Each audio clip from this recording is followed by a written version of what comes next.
Good evening, ladies and gentlemen. How are you? Thank you. They always say when you're running a cabaret night that you should save the best to last. But tonight, they decided to stick to that rigidly, which is why I am on first. My name is Mac McFadden. I am a Northern Monkey. Look. And I am a comic poet. People say to me, where do you get the inspiration for your poetry? And I tell them, it is all drawn from true, real life. This poem I'm going to do now is about when I met the Queen in a kebab shop. It's called Tea with the Queen. It was one of those grisly, drizzly midweek nights, too early for throwing out time and the fight, way back, in the dark old days when pubs used to be smoky, and I'd left to escape the karaoke. The pub I'd been in was an absolute dive. A teenage girl with tattoos and ballet shoes had been ironically murdering I Will Survive, while some underdressed women with bingo wings applauded and chain-smoked filter kings. And so it was I wound up in the kebab house, where nothing stirred, not even a mouse. And the kebab man who stared at me, bored to tears, he just stood alone, completely still, whilst his odour cologne combined with the flames from the grill flambéed the back of his neck and his ears. The radio was playing a cheerful, uplifting Coldplay ballad. As I wrestled with my conscience, kebab or salad? Do I have this or do I have that? Is that chicken or actually cat?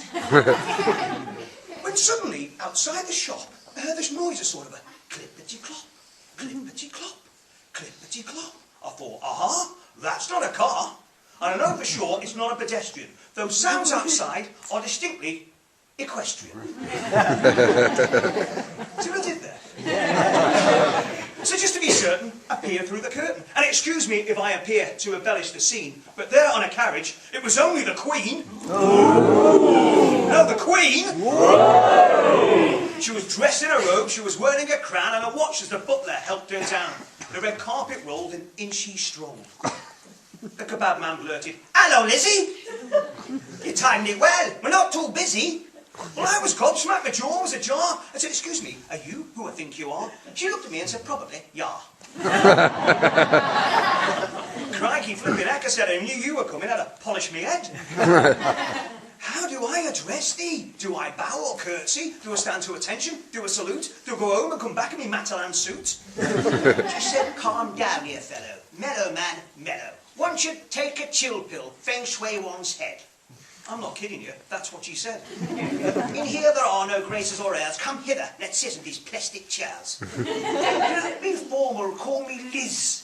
Well, when you meet royalty, you know how it is. So we collected our food and we both sat down at the rickety table and she took off her crown and placed it right in front of my eyes. I thought, wow, I bet she didn't get that in accessorize. That's one expensive looking hat. I could probably get 50 quid on eBay for that. Well, she must have been sitting there watching me eye it because she said, "Go on, you scallywag, why don't you try it?"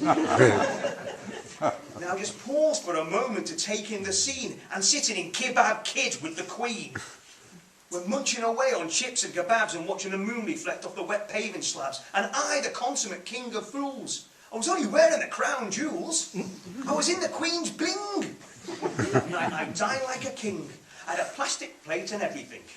She said, "You know, Mac, sometimes being me is like a poison chalice. One doesn't get grub like this at the palace. In Buck Heist, it's all pheasant and rice, foie and caviar. You really don't know how lucky you are."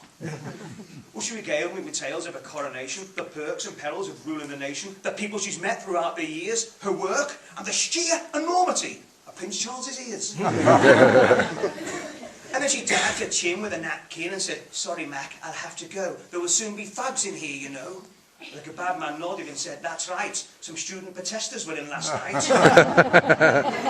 Then the butler stood and cleared his throat and handed her a crisp new £10 note. She laughed and said, "Mac, aren't the chaps at the Bank of England funny? Have you put a picture of you on your money?"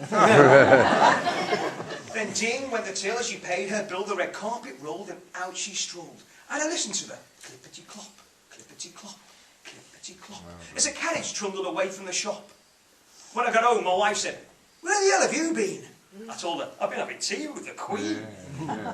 Oh yes, And what did she have? She asked, with a sneer on her lips. I said, a doner kebab and a portion of chips. Hey, she wasn't half hungry, she ate like a horse. She can't half handle a chili sauce.